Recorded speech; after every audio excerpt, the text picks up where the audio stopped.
नमस्ते जी, कैसे हैं आप लोग? I hope well and good. You know what, that is the most important thing that matters. ये पूछना आप लोगों से ज़रूरी था कि कैसे हैं आप लोग, वो इसलिए क्योंकि एज अ लिवरपूल फ़ैन अपना अच्छा टाइम तो नहीं चल रहा है, बहुत बुरा वक्त चल रहा है अपना, on the pitch as well as off the pitch.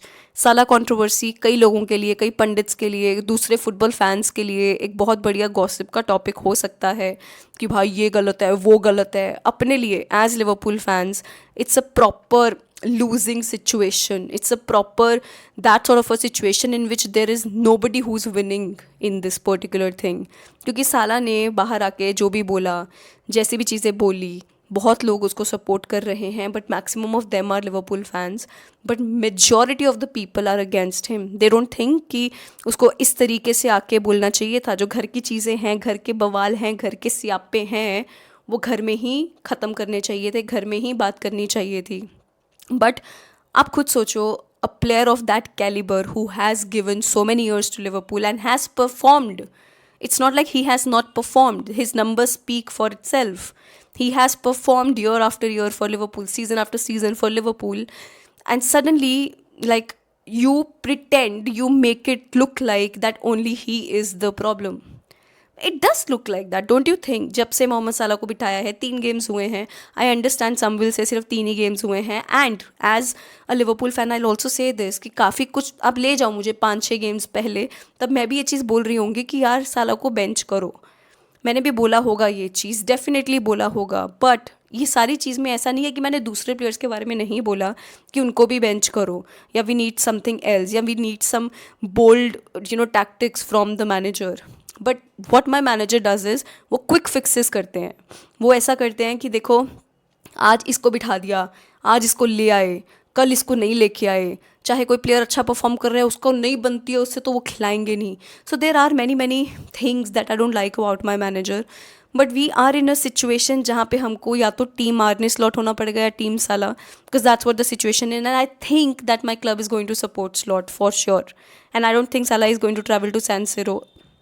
So that is there. मेरे स्ट्रॉन्गेस्ट 11 में आज साला तो होगा नहीं, एंड ये बहुत रेयरली हुआ है, बहुत रेयरली, कि आई डोंट थिंक ये कभी भी हुआ है। तो यस, पहले we will talk about Inter Milan versus Liverpool, and then will talk about like more things about this Salah situation. Now let's not waste any more time and get into the video right now. देखो, Liverpool जीते जिताए matches हार रहा है, और वहीं दूसरी तरफ Inter Milan है जो कि बहुत तगड़े, बहुत बढ़िया फॉर्म में खेल रहा है। इंटर मिलान सीरिया टेबल में अभी सेकंड पोजीशन पे है, नापोली से सिर्फ 1 पॉइंट पीछे है, एंड भाई maximum number of goal score किए हैं इंटर मिलान ने अभी तक सीजन में, and that is very good, but that's very terrifying for me as well, because अभी वो लिवरपूल के अगेंस्ट कितने मार सकते हैं वो मुझे डर लग रहा है, क्योंकि अपना डिफेंसिव तो भाई, डिफेंस क्या कर रहा है अपना, तो कुछ ना कुछ करके तो भाई हम गोल्स तो डेफिनेटली कंसीड करेंगे इस गेम में, वो तो मैं सोच के बैठी हुई हूँ। देन अगर मैं इंटर मिलान के बारे में बात करूँ यूसीएल में, तो वो 4th पोजीशन पे है करंटली, बस एक मैच हारे हैं वो लोग। लिवरपूल के गुण तो मैं क्या ही गाऊँ, है नहीं ज़्यादा गाने के लिए। हम अच्छे पोजीशन पे नहीं हैं अभी, हम इस मैच में कौन से झंडे गाड़ेंगे मुझे पता नहीं, और on top of that there is a controversy. अभी एलिसन बेकर के साथ आर्ने स्लॉट प्रेस कॉन्फ्रेंस करेंगे, अभी हुआ नहीं है जब तक मैं ये वीडियो रिकॉर्ड कर रही हूँ। आई डोंट नो क्या होगा उसमें, ऑफकोर्स साला वाला टॉपिक डेफिनेटली आएगा, एंड आई डोंट थिंक कि जो लोग वेट कर रहे हैं कि बहुत ड्रामा देखने को मिलेगा, मुझे नहीं लग रहा है ये सब होगा, बिकॉज कहीं ना कहीं we are a professional club and we are going to maintain that. मुझे लग रहा है कि कहीं ना कहीं छुप छुपा के ही ये चीज़ें हो जाएंगी, and I don't think that Salah is going to be a Liverpool player coming this January transfer window. This is what I feel. This is a very big thing for me to admit, but this is what I feel. I don't think that my club or anybody is that mature to let go of this situation and to, come on the table and discuss it in a better way. If there was one person who could do that, that was just Jurgen Klopp and nobody else. So I don't think that that is going to happen, but we'll wait and talk about this Salah topic later. We are going to talk about Inter Milan versus Liverpool, because at the end of the day we have a very big match coming up, and अगर हमको sure shot automatic qualification चाहिए, अपने को ये match जीतना है, तो अगर मैं स्ट्रॉन्गेस्ट 11 के बारे में बात करती हूँ, जिसमें कि हम जो भी चीज़ें चल रही हैं, प्रॉब्लम्स हैं, वो सब के बारे में हम कवर कर ही लेंगे। देखो, गोल कीपिंग में तो अपने पास एलिसन होगा ही, एंड एलिसन बेकर होना भी चाहिए। कहीं ना कहीं उसका बॉल डिस्ट्रीब्यूशन मुझे जब से वो वापस आया है वो इतना अच्छा नहीं लग रहा है, बट तब भी I will say that Alisson Becker is still somebody who I can count on, who still gives me a lot of confidence when he is at the back, protecting the fort. I seriously like him. And I think it has to be Alisson Becker there, because कहीं ना कहीं defensively हमारे सारे defenders जो हैं उन्होंने कोई मतलब अच्छा खेल नहीं रहे हैं, तो for a goalkeeper this is obviously going to be a big mess जब इस तरीके से हमारे डिफेंडर्स खेल रहे हैं. अभी हम सेंटर बैक पेयरिंग के बारे में बात करेंगे, तो उसमें it has to be Virgil van Dijk. Even though Virgil van Dijk has not been that good, but Salah को तो बिठा रहे हैं क्योंकि बिठा सकते हैं, क्योंकि किसी और को खिला सकते हैं. बट वर्जिल वैन डाइक की जगह हम किसी और को खिला ही नहीं सकते क्योंकि अपने पास ऑप्शंस ही नहीं है. तो which is why you will see कि Virgil van Dijk is not being benched and he is the captain of the team. And I am not going to be that critical because it's not just him that is the problem, it's the entire defensive line that is the problem. तो कहीं ना कहीं Virgil van Dijk is obviously going to start in this. Though Virgil van Dyke could have been better, but there are so many things that are wrong right now. मैं क्या ही बोलूँ, क्योंकि Virgil van Dyke के साथ जो centre back pairing है Konate की, जो एक टाइम पे Konate and Virgil van Dijk की पेयरिंग ऐसी होती थी कि मतलब ना लोग डर जाते थे देख के कि इनके अगेंस्ट अपने को गोल मारने हैं. अब वो वैसा कुछ नहीं है. अभी हम लोग हिले पड़े हैं. अभी ऐसे सिचुएशन में जब कोई भी अपने सामने आता है, हमारी डिफेंसिव लाइन क्या, कौन डिफेंसिवली क्या कर रहा है क्या नहीं, कुछ देखने को नहीं मिलेगा. और उसका सबसे बड़ा फैक्टर है कोनाटे. अभी यहाँ पे मेरा सबसे बड़ा प्रॉब्लम आता है जो शुरू होता है, वो ये है कि अगर मोहम्मद साला को आप इतना बोल्ड डिसीजन लेके बिठा सकते हो तो कोनाटे को क्यों नहीं बिठाओ ना. 2 गेम्स के लिए बिठा दो. 2 स्टार्ट गोमेज को, गोमेज बहुत अच्छा किया था एज अ राइट बैक, तो खिलाओ ना उसको as a centre back, right centre back. और वो पहले खेल चुका है, वैन डाइक एंड गोमेज उस पोजीशन पे खेल चुके हैं, तो क्यों नहीं कर रही है? क्या दम नहीं है वो चीज़ करने का? मैं तो बोलूँगी खिलाओ गोमेज को उधर. And I think that Gomez should be there much more than Konate, क्योंकि कोनाटे जितने डिफेंसिवली एरर्स किया है ना भाई, मैं क्या बताएं. और चांस पे चांस दोगे तुम उस प्लेयर को, तो I think take the bold decision and make Gomez play and make Konate sit on the bench. And this is what I think should happen. Then moving on to the right back, Frimpong तो है नहीं अपने पास. Conor Bradley did show some promise in the previous match against Leeds United, and कहीं ना कहीं उसका offensive play बहुत अच्छा लगता है मुझे. Defensively I don't think he was that bad, but उसके साथ जब कोनाटे जैसा फिगर वहाँ पे खड़ा हो who is not being that good, तो ऑफकोर्स कोई भी डर जाएगा. बट कहीं ना कहीं I still feel that Conor Bradley really has to up his game. It's not that he is a new player here currently, बहुत साल मिल गए हैं उसको भी, और अभी जाके उसमें वो सीनियर लेवल परफॉर्मेंस देखने को चाहिए. अपने ये नहीं है कि 1 मैच 2 मैच अच्छा खेल ले, कंसिस्टेंटली उसका वो परफॉर्मेंस देखने को बनता है अभी. तो I am hoping Conor Bradley brings his A game on, and I wish Conor Bradley starts there and not Szoboszlai, because अभी तो द थिंग इज मैनेजर के पास अभी वो वाला चॉइस भी नहीं है ना, खिला सकते हैं वैसे, क्योंकि सोबोस्लाई तो राइट विंग पे खेलेगा ना, तो अब तो वो भी नहीं हो सकता. चलो let's move to the left back में we have 2 options in Robertson, who is again a very very solid player, and then there is Kerkez से मुझे कोई ज़्यादा प्रॉब्लम नहीं है, and but I also feel कि मुझे कुछ ज़्यादा उम्मीद भी नहीं है. बट मैं उस बेचारे पे क्या ब्लेम लगाऊं जब मुझे पता है उसके आगे गैक्पो खेल रहा है.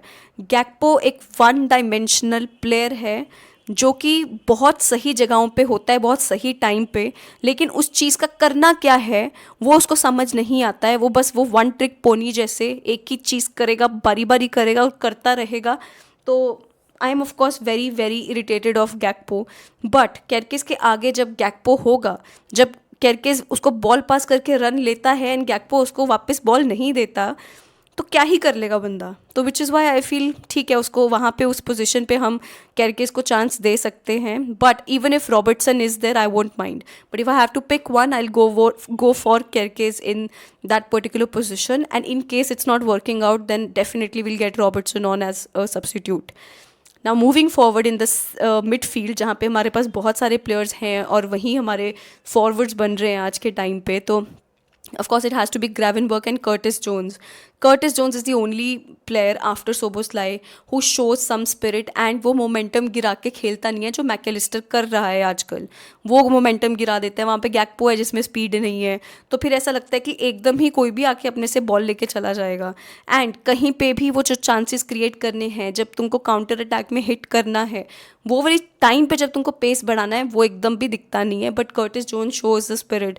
Curtis Jones is somebody who actually wins the ball back and बहुत बढ़िया प्रेस करता है, तो जिसकी वजह से मुझे चाहिए कि कर्टिस रहे वहाँ पे, एंड ग्रेवेनबर्ग फुल सपोर्ट उसको देना है कर्टिस को भी उस side. Now moving forward, I think centrally अगर मैं वहाँ पे किसी को खिलाऊंगी, it's of course going to be Wirtz. तो उसके सामने मतलब वियर्ड्स, देन राइट में it will be Szoboszlai, and then left में it has to be Chiesa. I cannot give Gakpo a chance in my playing 11. We can't do that. It's criminal. It is. We can't do that. And I'm not saying कि Gakpo is the only one who's the problem, but similarly Salah is also not the only one who is the problem. कि ऐसा को क्यों नहीं chance देता है manager, क्या दिक्कत है उसको, मुझे समझ नहीं आएगा। बट कहीं ना कहीं इस टाइम पे I think we should give chance to Chiesa. तो किएसा, वियर्ड्स एंड सोबोस्लाई, मुझे लगता है कि हमारे दोनों जो डबल पिवट बन रहा है उसके आगे ये 3 प्लेयर्स होने चाहिए। एंड फ्रंट में स्ट्राइकर अपना खेलना है Ekitike and nobody else. भाई Ekitike has been one of the best players for us. Somebody who's scoring goals and somebody who did put us like 2 goals का लीड अपने को दिया था लीड्स यूनाइटेड के अगेंस्ट, लेकिन वो कैसे गो किया है हमने वो अपने ऊपर ही है। But if there is one player who is going to get us goals, it is him. So Ekitike has to be as our forward, as our striker, और उसके पीछे Wirtz has to really work well at that position, create chances, win the ball back, do something incredible that we know and we have heard of you doing. And it's not like he's not doing that this season, he is, but it's just nothing is linking up. किस चीज़ पे, किस एक बंदे पे आप problem निकाल दोगे? nothing is clicking, nothing is linking up. ये तो है। एंड कहीं ना कहीं पिछले 3 गेम्स जो हमने लिवरपूल के अभी तक देखे हैं उसमें हम हारे नहीं हैं, लेकिन 2 ड्रॉज हैं और 1 विन है। कहीं ना कहीं वो हमने अपने को तीनों ही गेम्स जीतने चाहिए थे। साला को बिठा के अगर आप इतना एक स्टेटमेंट कर रहे हो, एक स्टेटमेंट मूव आप बना रहे हो, तो उस टाइम पे तो भाई तीनों गेम्स आपके हाथ में होने चाहिए। But I think the saving grace for आर्ने slot is that he will say कि एटलीस्ट मैं कोई मैच हारा नहीं हूँ। तो yes, that is the thing, that is the situation right now. It's not really giving me a lot of happiness or joy at all. I'm very frustrated and irritated with my team and, you know, with my manager, because these situations should have been handled properly. अगर आपको साला को बिठाना था, आपको पता है साला का क्या स्टेच्योर है क्लब में, फैंस में, तो आपको एक अच्छा एक्सप्लेनेशन दे के वो करना चाहिए था. You can't just like pin it on one player and you know not make him play at all. Of course उसको खलेगा. अभी उसने मीडिया में आके इस चीज़ के बारे में बात किया, वो ठीक था गलत था, सबके अपने ओपिनियंस रह सकते हैं इस चीज़ पे, लेकिन इट्स नॉट लाइक कि अगर हमको कभी भी एक विनिंग फार्मूला चाहिए था and we have not seen that in Mohamed Salah. क्या ऐसा नहीं हुआ? हमेशा हमको जब भी गेम टर्न करना है, हमको कुछ भी चाहिए इस तरीके का, we have always relied on Mohamed Salah. And you cannot just do this दिस कि हाँ अभी यू आर नॉट वर्किंग तो तुम बैठो, अभी कुछ और नहीं होगा. उसको किस तरीके से इनकॉर्पोरेट करना था टीम में, ये मैनेजर के ऊपर था. And I have seen my manager take some of the shittiest decisions in the past and I see him do that even now. So I'm not very confident moving forward, because whenever I see my team play, I do not see control at all. I always see a team that is very nervous. I see somebody, a team that is not very, like, what can I say, linking up well. They don't seem like a team at all to me as of now. I don't know अगर आगे जाके ये चीज़ होगी नहीं होगी, but अभी तक तो मुझे वो नहीं दिख रहा है. होपफुली बेटर ही हो अपने लिए. I never wish the worst for my club. I just want the best for my club. तो वो जिस तरीके से होता है वो देखा जाएगा. बट जिस तरीके से कंट्रोवर्सी ने कंट्रोवर्सी हुई है मोहम्मद साला वाली, अब आगे इसका क्या कंक्लूजन निकलेगा, आई don't think for us as Liverpool fans and also as Salah fans this is going to go in a good way. I don't think that's going to happen. Somewhere or the other my heart is saying and my heart is feeling that Brighton is going to be the last game for Mohamed Salah at Liverpool, and I don't even think, अगर आर्ने slot ने सही पे दिल में ले लिया होगा ना ये चीज़, तो I don't even think he will let him play in that particular match, क्योंकि मुझे दिख नहीं रहा है वो कहीं कुछ होने वाला है. Let's see what he says in the press conference. I'm really imagining the worst of all, but I don't know if something will change or not, but I'm hoping that it does. Baki, you guys don't forget to comment down below. What do you think your strongest 11 is going to be against Inter Milan? I would love to know your thoughts on it. Thank you so much for watching. Please don't forget to like, subscribe, share, hit the bell icon so you never miss a video from me. Thank you. Namaste.